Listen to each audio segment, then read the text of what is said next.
हाय दोस्तों, आज हम लोग देखेंगे मशीन।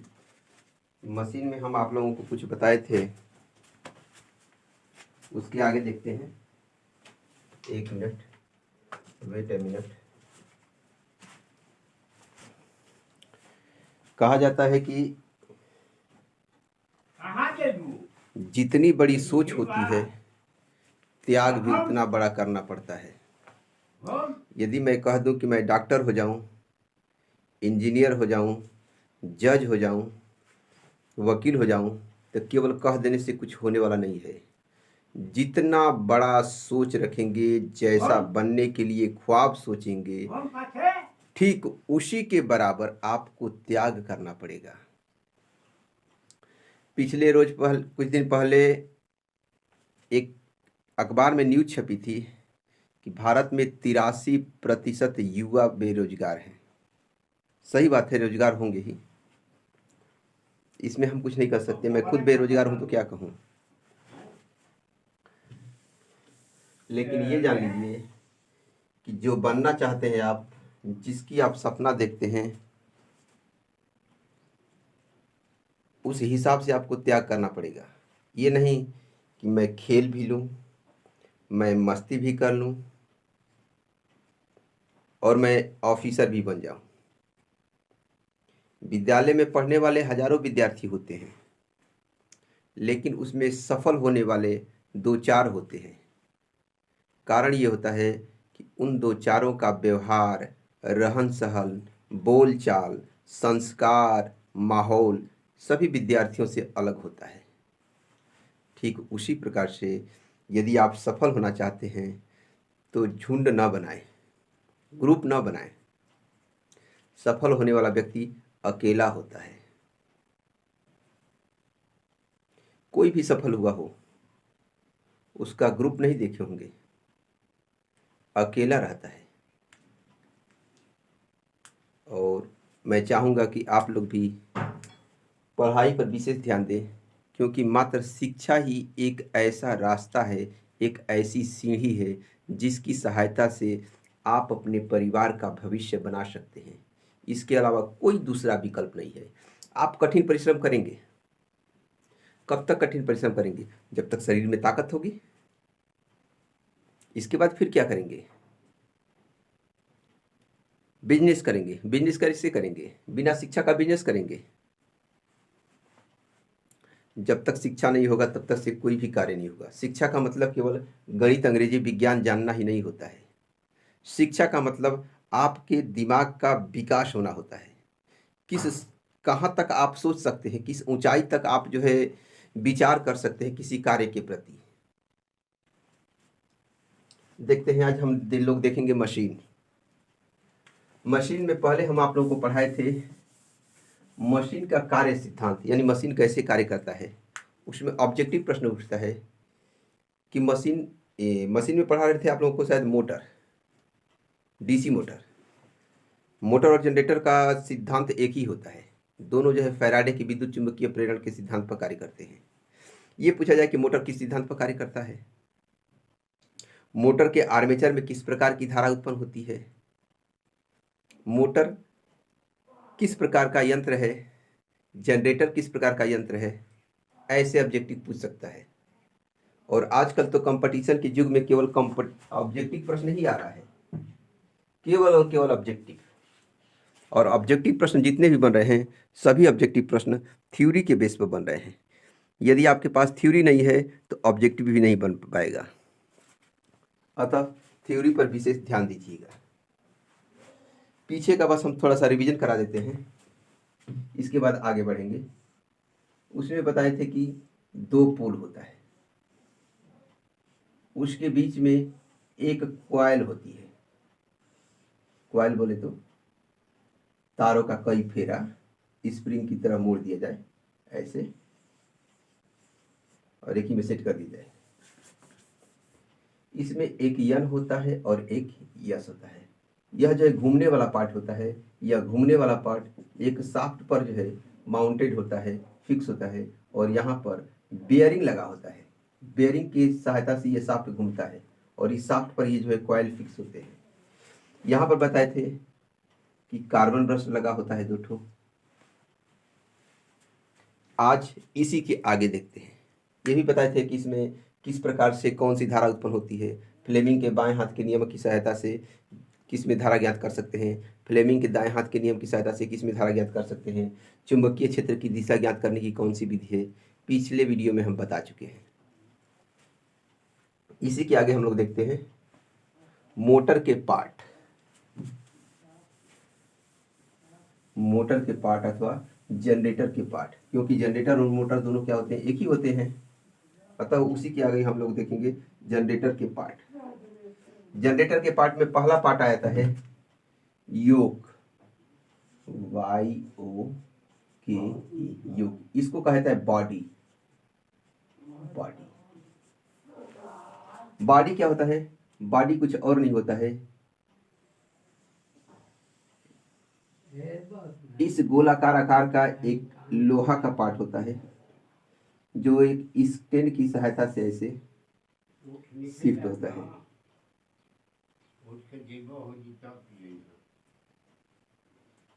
ये होता है बॉडी।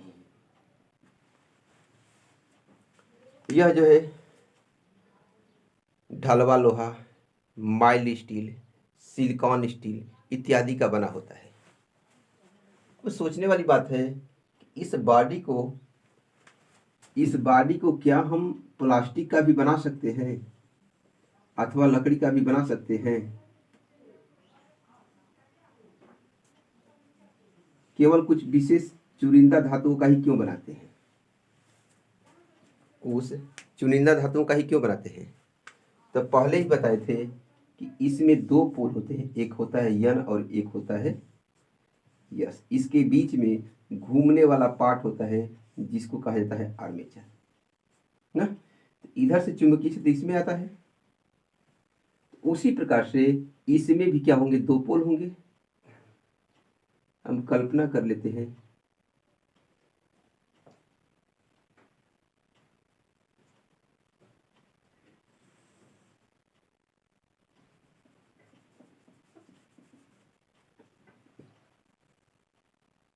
ऐसे 2 पोल हैं।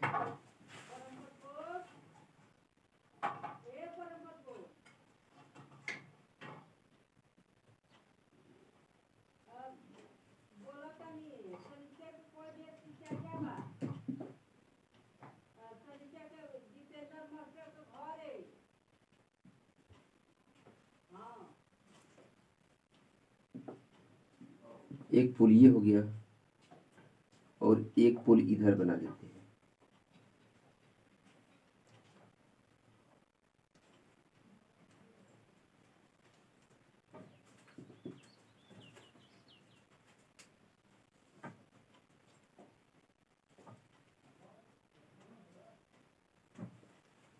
दो पोल होते हैं, एक हमारा मान लेते हैं कि यन ध्रुव है और दूसरा क्या है, यस पोल है। अब ये यन पोल और दूसरा यस पोल कैसे बनेगा? तो बताए थे ओस्टेट का प्रयोग कि किसी परिपथ में यदि धारा की दिशा क्लॉकवाइज होती है तो यस ध्रुव बनता है, यदि किसी परिपथ में धारा की दिशा एंटी क्लॉकवाइज होती है तो यन ध्रुव बनता है। यानी धारा घड़ी के चलने की दिशा में प्रवाहित हो रही है तो वहाँ पर यस ध्रुव बनेगा, यदि धारा घड़ी के चलने की विपरीत दिशा में प्रवाहित हो रही है तो वहाँ पर यन ध्रुव बनेगा। उसी प्रकार से इस पर बाइंडिंग की जाती है, इस पर बाइंडिंग की जाती है और बाइंडिंग के आधार पर ही हम निर्धारित करते हैं कि कौन यस पोल होगा कौन यन पोल होगा। यदि बाइंडिंग उस पर घड़ी के चलने की दिशा में तार लपेटा गया है तो यस ध्रुव उत्पन्न होगा, घड़ी के चलने की विपरीत दिशा में तार लपेटा गया है तो यन ध्रुव होगा। अब तार कैसे लपेटा जाएगा? जैसे यह पोल है, इस पोल पर यदि तार हमारा घड़ी ऐसे चलेगी इस दिशा में, यदि तार हमारा ऐसे लपेटा जाता है इस दिशा में, घड़ी के चलने की दिशा में ऐसे, तो इधर से करंट जाएगा। तो यह किधर करंट जा रहा है? घड़ी के चलने की विपरीत दिशा में जा रहा है, तो यहाँ पर क्या बन जाएगा, यन ध्रुव। यदि हम इसी को ऐसे लपेटते हैं, ऐसे लपेटते हैं घड़ी के चलने की विपरीत दिशा में, तो इधर से करंट जाएगा तो किधर जाएगा, घड़ी के चलने की दिशा में आ रहा है, तो क्या बन जाएगा, यस ध्रुव बन जाएगा। इस प्रकार से इस पर बाइंडिंग के आधार पर यह फिक्स किया जाता है कि कौन यन ध्रुव होगा और कौन यस ध्रुव होगा। अब एक यन ध्रुव है, एक यस ध्रुव है, तो सोचने वाली बात है कि भाई यन ध्रुव है यस ध्रुव है, तो यन ध्रुव से बल रेखाएं निकलेगी, चुंबकीय बल रेखाएं, और यस ध्रुव तक जाएगी। तो यहाँ से चुंबकीय बल रेखाएं तो इस दिशा में आएगी, यन से यस पर तो आएगी, लेकिन यस से अब फिर जाएगी कहाँ से? क्योंकि कोई भी चुंबक होता है तो बताए थे स्टार्टिंग में कि चुंबक का एक यन होता है तो दूसरा यस होता है। यन से चुंबकीय बल रेखाएं निकलती है तो यस तक जाती है। तो हवा में इसका मार्ग यन से यस की ओर होता है, लेकिन खुद इस चुंबक के अंदर, इस मैग्नेट के अंदर इसका मार्ग यस से यन की ओर होता है। उसी प्रकार से यन से जब चुंबकीय बल रेखा यस पर आएगी तो यस से फिर यन पर कैसे जाएगी? ऐसा तो नहीं होता है ना कि चुंबक में केवल एक ही पार्ट है, और जिस प्रकार से पढ़े होंगे आप आवेश में, जो धन आवेश होता है उससे चुंबकीय बल रेखाएं केवल बाहर निकलती है, केवल बाहर निकलती है, और बाहर निकल करके यह अनंत तक जाती है। और जो माइनस आवेश होता है उस पर विद्युत बल रेखाएं बाहर से अंदर की ओर आती है। अब कहाँ से आती है? तो ये अनंत से आती है। अनंत मतलब किसी धन आवेश से आती है। धन आवेश कहाँ ये पता नहीं होता है, और धन आवेश निकलने वाली बल रेखाएं अनंत तक जाती है। तो वैसे इसमें एक यन ध्रुव है, एक यस ध्रुव है। तो ऐसा नहीं कि केवल यन ध्रुव से चुंबकीय बल रेखाएं निकलेगी। यन ध्रुव से चुंबकीय बल रेखा निकलती है तो यस ध्रुव पर आती है, यस ध्रुव के बाद फिर जो है यन ध्रुव पर अंदर की ओर जाती है हवा में, यन से यस की ओर, जबकि उस मेटल के अंदर, उस चुंबक के अंदर यस से यन की ओर जाती है। तो यन से चुंबकीय बल रेखाएं यस की ओर आती है, और यस से चुंबकीय बल रेखाएं पुनः अब यहां से निकल करके इस दिशा में ऐसे, इस दिशा में ऐसे, फिर यन तक चली जाती है।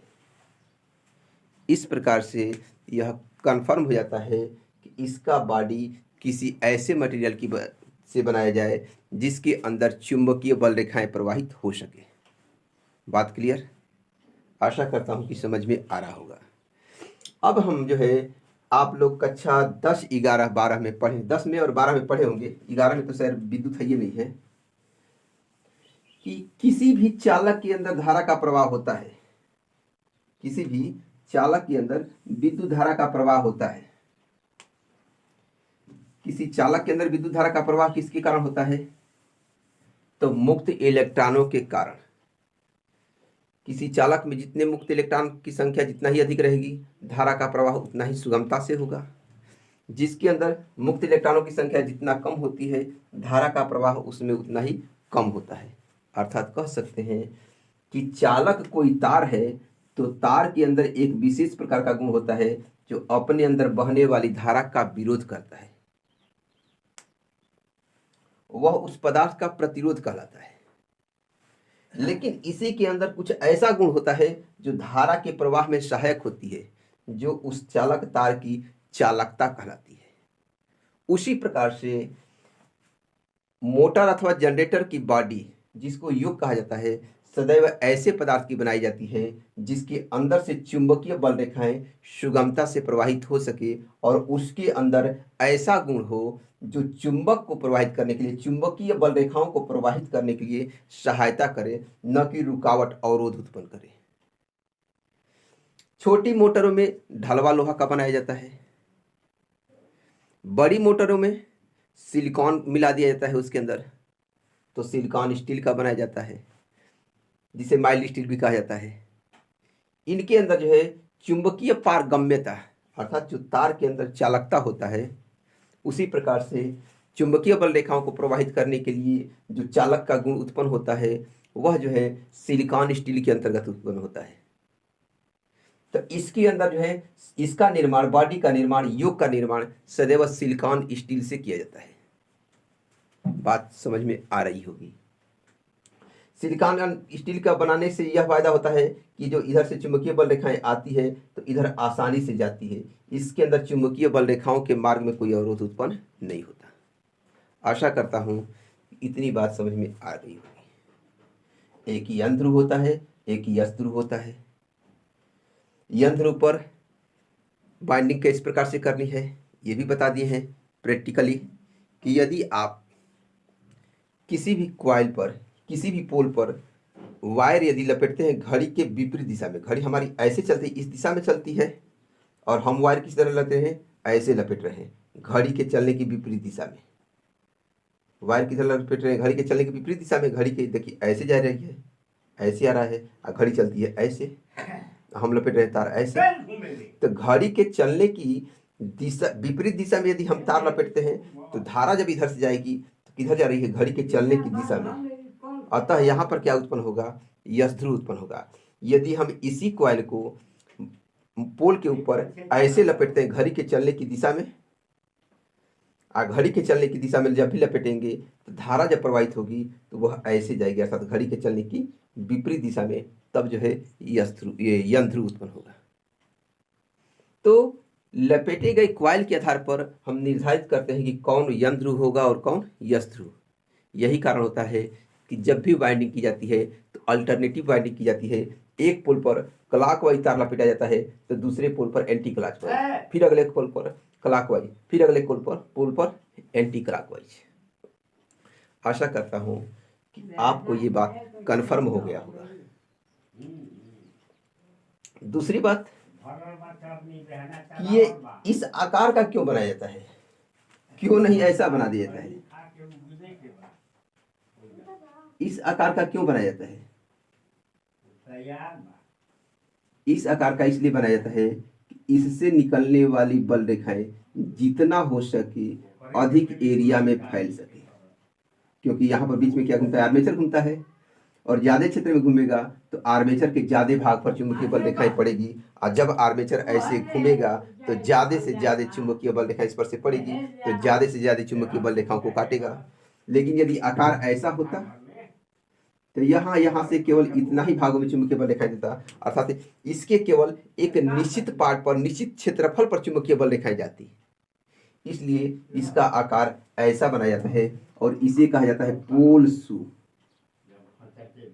शू मतलब क्या होता है, जूता, अर्थात यह क्या है, जनरेटर अथवा मोटर का जूता है। यह जूता क्या करता है, तो ज्यादा से ज्यादा एरिया पर चुंबकीय बल रेखाओं को फैलाता है, अर्थात चुंबकीय बल रेखाओं को फैलाने का कार्य करता है। तीसरा प्रश्न ये उठता है कि हम योग को देख करके कैसे पता करेंगे कि यह डीसी का है कि एसी का है। हो सकता है एसी का हो सकता है कि डीसी का हो। तो इसका कन्फिगरेशन ये होता है कि यदि यह एसी का होगा तो उसका भी आकार ऐसे ही होता है, उसका भी आकार ऐसे ही होता है, उसका भी आकार ऐसे ही होता है, लेकिन उसमें ऐसे खांचे कटे होते हैं।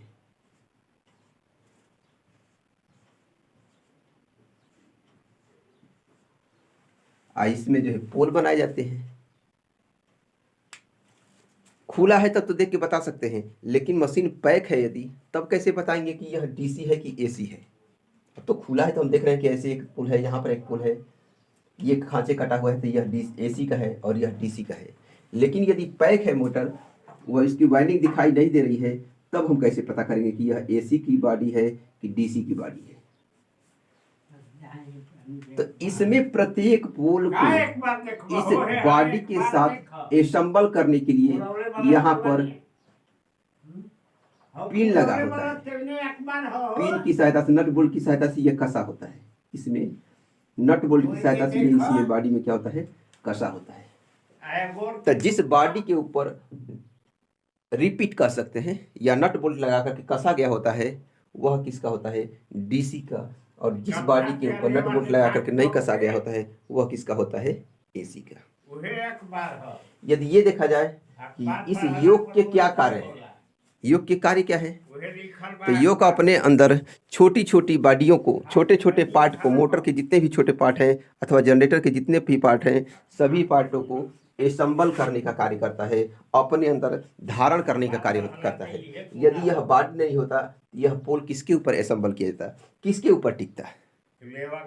ये तो तार लपेटा जा रहा है, तार जो है पोल के ऊपर लपेट देते तो वह तार कहाँ जाता, हवा में रखाते। अतः बॉडी का कार्य क्या होता है कि सभी छोटे छोटे पार्टों को अपने अंदर धारण करता है। और कार्य क्या है, इसमें जो तार लपेटे जाते हैं वह बाहरी बल के प्रयोग से या किसी अन्य कारणों से नष्ट न हो जाए। तो बाहरी चोट नहीं पहुंच पाती क्योंकि यह लोहे का बड़ा होता है, मजबूत होता है। तो बाहरी आघात से आंतरिक परिपथों की सुरक्षा भी करता है। और क्या करता है, अपने अंदर से चुंबकीय बल रेखाओं को प्रवाहित करने का मार्ग भी देता है, क्योंकि यहाँ से चुंबकीय बल रेखा इधर आई, इधर से चुंबकीय बल रेखा फिर से इधर जाएगी, इधर से चुंबकीय बल रेखा फिर से इधर ऐसे ऐसे जाएगी, फिर इधर आएगी, फिर यहाँ से ऐसे जाएगी और फिर यहाँ से ऐसे आएगी। तो नंबर 1 इसका कार्य क्या है, यह जनरेटर अथवा मोटर के अन्य छोटे छोटे पार्टों को धारण करता है। दूसरा कार्य क्या हो जाएगा, दूसरा कार्य ये हो जाएगा मशीन के आंतरिक भाग की सुरक्षा करता है। तीसरा कार्य क्या हो जाता है, अपने अंदर से चुंबकीय बल रेखाओं को प्रवाहित करने के लिए मार्ग प्रदान करता है। चौथा कार्य क्या हो जाएगा, वायुमंडलीय प्रभाव, धूल, नमी इत्यादि से इसकी क्या करता है, सुरक्षा करता है। पांचवा कारण क्या होता है, एक स्थान से दूसरे स्थान तक ले जाने के लिए या किसी निश्चित स्थान पर टिकाने में सहायक होता है, क्योंकि इसकी संरचना कुछ वैसे ही की जाती है। इस प्रकार से योग के अलग अलग बहुत सारे कार्य होते हैं। आशा करता हूं कि बात समझ में आ रही होगी। योग के बाद आता है पोल। अब पोल क्या होता है, तो पोल मशीन का वह भाग होता है जिस पर तार लपेट करके हम यन अथवा यस पोल का निर्माण कर लेते हैं। यन पोल अथवा यस पोल अर्थात यन ध्रुव अथवा यस ध्रुव का निर्माण करते हैं। इसका भी निर्माण सिलिकॉन स्टील की से किया जाता है, ढलवा लोहे से भी किया जाता है। छोटे मशीनों के लिए ढलवा लोहे और बड़ी मशीनों के लिए सिलिकॉन स्टील, क्योंकि बड़ी मशीनों में अधिक चुंबकीय क्षेत्र उत्पन्न होगा और अधिक चुंबकीय बल रेखाएं जाएगी। छोटी मशीनों में कम चुंबकीय क्षेत्र उत्पन्न होता है, कम चुंबकीय बल रेखाएं उत्पन्न होती है, जिसके कारण ढलवा लोहे का बना देता है। लेकिन बड़ी मशीनों होगी उसकी क्षमता अधिक होगी, जब क्षमता अधिक होगी तो अधिक चुंबकीय बल रेखाएं गुजरेगी, अधिक चुंबकीय बल रेखाएं गुजरेगी तो ढलवा लोहा होगा, तो ढलवा लोहा का पारगम्यता अर्थात चुंबकीय बल रेखाओं को गुजारने की जो क्षमता होती है वह ढलवा लोहे की अपेक्षा अधिक होती है। इसलिए बड़ी मशीनों का निर्माण सिलिकॉन स्टील से करते हैं और छोटी मशीनों का निर्माण ढलवा लोहे से कर देते हैं, क्योंकि छोटी मशीनों में कम चुंबकीय बल रेखाओं की आवश्यकता होती है। दूसरी बात यह होती है कि छोटी मशीन है तो सस्ता होगी, तो ढलवा लोहा सस्ता होता है, इसलिए ढलवा लोहे का बना देते हैं। ऐसी नहीं कि यह फिक्स होता है कि छोटी मशीनों का निर्माण केवल ढलवा लोहे से ही करेंगे, बड़ी मशीनों का निर्माण सिलिकॉन स्टील से ही करेंगे। जैसा कॉस्ट होगा वैसा इसका मटेरियल आपको मिलेगा। तो इस पोल का निर्माण भी ढलवा लोहा अथवा सिलिकॉन स्टील की पत्तियों से किया जाता है। अब पतली पतली पत्तियों का क्यों प्रयोग किया जाता है, इसलिए कि लेंज साहब ने एक नियम बताया था कि जब किसी परिपथ में धारा प्रवाहित की जाती है तो उसी परिपथ में उस बहने वाली धारा की विपरीत दिशा में एक धारा उत्पन्न हो जाती है जो इस बहने वाली धारा का विरोध करती है। अर्थात सदैव जो है अपने कारण का विरोध करती है, जिस कारण से उत्पन्न होती है उसी कारण का विरोध करती है। तो जब धारा इसमें प्रवाहित करेंगे तो उसके विपरीत दिशा में धारा प्रवाहित होगी, और जब विपरीत दिशा में धारा प्रवाहित होगी तो ये जो क्षेत्र बना है उसके विपरीत दिशा में क्षेत्र भी बनेगा। अब दोनों धाराएं एक दूसरे को प्रभावित करती है, जिसको हम भंवर धारा कह सकते हैं। यदि मोटा होता एक ही होता तो भंवर धारा की संख्या बढ़ सकती है, यदि पतला पतला होता तो भंवर धारा की संख्या घट जाती। जैसे मान लेते हैं कि हमारे पास यह एक बुक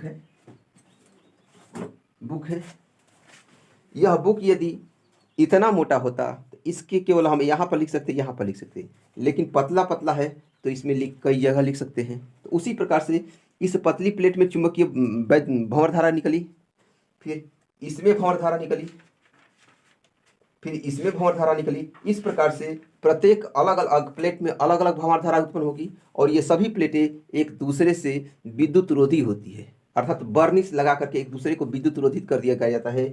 एक का जो है विद्युत धारा दूसरे में प्रवाहित नहीं होता है, तो एक में जो भंवर धारा उत्पन्न हुई है वह उसी में रह जाएगी दूसरे में जो उत्पन्न हुई है वह उसी में रह जाएगी। लेकिन सभी को एक में करते और विद्युत रोधी एक साथ नहीं, एक दूसरे से अलग अलग नहीं करते, एक दूसरे को विद्युत रोधित नहीं करते, तब जो है भंवर धारा की संख्या क्या होती, बढ़ जाती। अर्थात भंवर धारा से बचाने के लिए पतली पतली पत्तियों को आपस में संगठित करके मोटा किया जाता है, न कि अकेले मोटे का बनाया जाता है। पतली पतली पत्तियों को संगठित करने से क्या होती है, भंवर धारा हानियां कम हो जाती है, इसलिए इसको पतली पतली पत्तियों का बनाया जाता है। ये बताए थे ऐसा क्यों किया जाता है, ताकि अधिक से अधिक क्षेत्रफल में चुंबकीय बल रेखाओं को यह फैला सके। यदि पतला होता तो चुंबकीय बल रेखाओं का संख्या एक छोटे से एरिया में होता, आर्मेचर के सभी भाग पर, आर्मेचर का आकार तो ऐसे ही होता है, तो मान लेते हैं इतना ही दूर तक केवल बल रेखा पड़ रही है, तो जब जब ये पार्ट आएगा तभी तब काटेगा ना।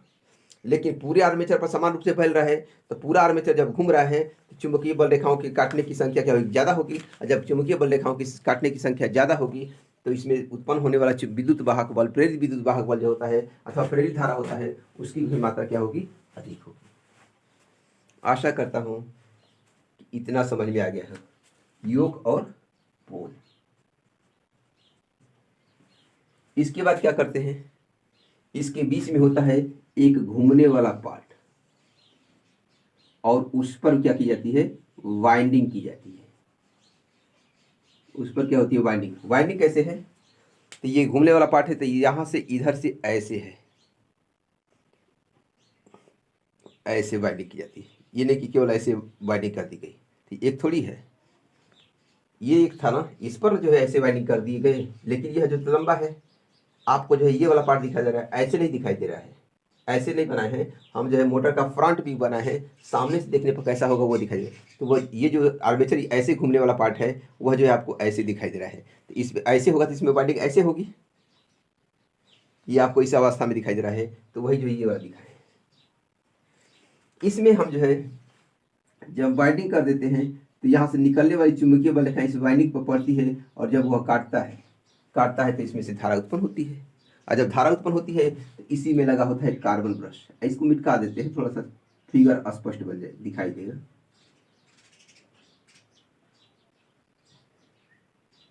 यहाँ पर लगा होता है कार्बन ब्रश, कार्बन ब्रश पर ही वो होता है।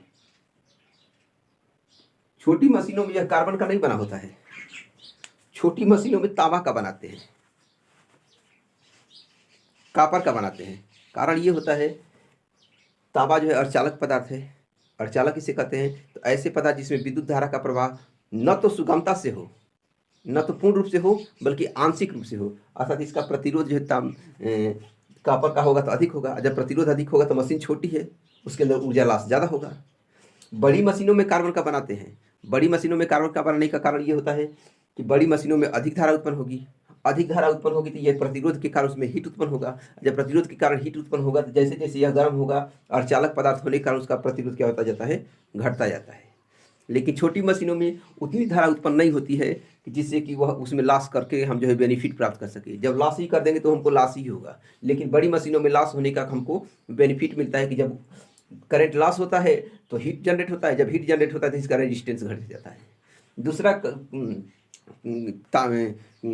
बड़ी मशीनों में कार्बन बनाने का कारण ये होता है कि बड़ी मशीनों का आर्मेचर है तो ये ज़्यादा लोड लेके घूमेगा, जब ज़्यादा लोड लेके घूमेगा तो उस पर आसपास कर रहा है तो घिसेगा। तो कार्बन जो है लुब्रिकेट प्राप्त करता है, अर्थात ग्रीस का कार्य करता है, अर्थात घर्षण जो है बहुत कम होने देता है, जल्दी खियाता नहीं है कम्यूटेटर। दिक् परिवर्तन या जिस पर भी यह घूम करके नाचता है, उसकी बाद में बताएंगे दिक् परिवर्तन क्या होता है। जिस पर भी घिस करके यह नाचता है, सटा हुआ है तो भाई एक सटा हुआ है और एक नाच रहा है। ऐसे यदि कोई सटा हुआ है और ऐसे कोई नाच रहा है, ऐसे देखिए ये सटा हुआ है, इस पर नाच रहा है तो घर्षण होगा।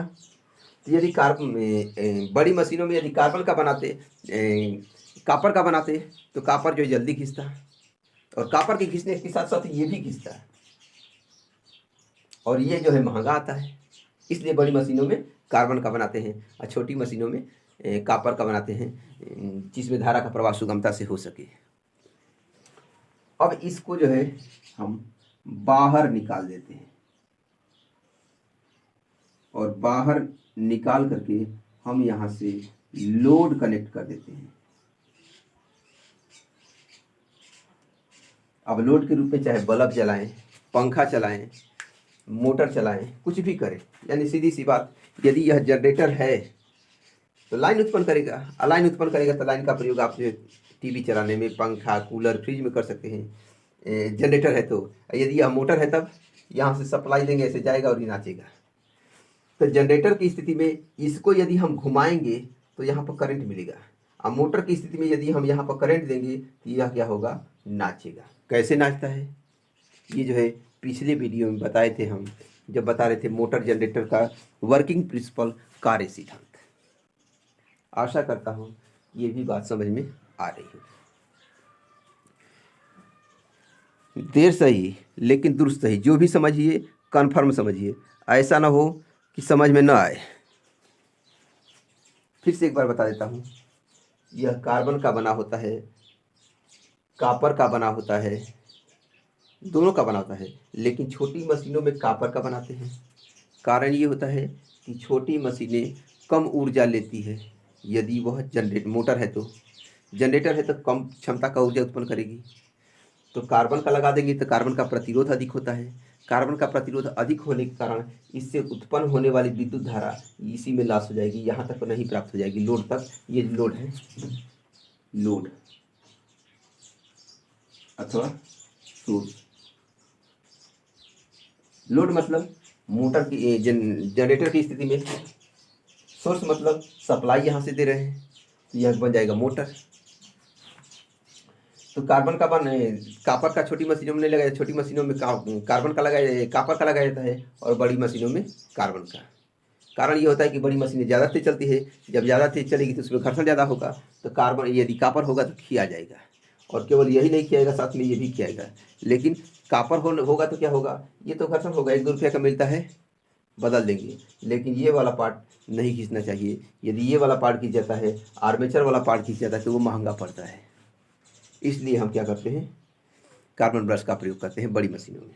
ऑब्जेक्टिव प्रश्न यहाँ से तैयार होता है, बहुत अच्छा। छोटी मशीनों में ब्रश किसका बना होता है, जवाब होगा कॉपर का।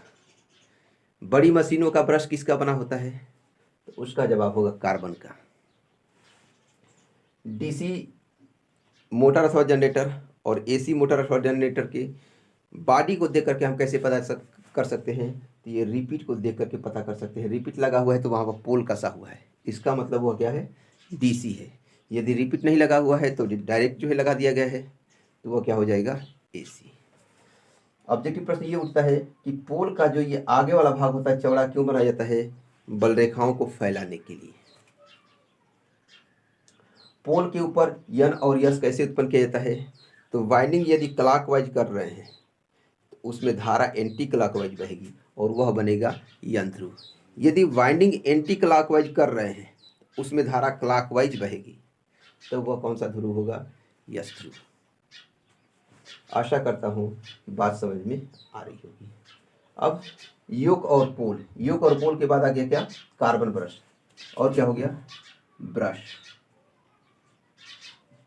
ब्रश का भी हो गया। आगे देखते हैं, नहीं रहने दीजिए, वीडियो ज़्यादा लंबा हो जाएगा। अगले पार्ट में बताएंगे हम आर्मेचर कैसा होता है, उसका कार्य क्या होता है। इसके बहुत सारे पार्ट हैं, अभी धीरे धीरे हम एक बाई एक धीरे धीरे ख़त्म करते जाएंगे। और आशा करता हूँ कि आप लोगों को समझ में भी आ रहा होगा। यार समझ में आ रहा है तो लाइक कर दो, सब्सक्राइब कर लो, और मेरे चैनल को थोड़ा सा प्रोग्रेस कराओ, शेयर करो ताकि अधिक से अधिक लोग सब्सक्राइब कर सकें। इतना नहीं कर सकते, मुंह का ताक रहे हो, सब्सक्राइब कर लो। धन्यवाद।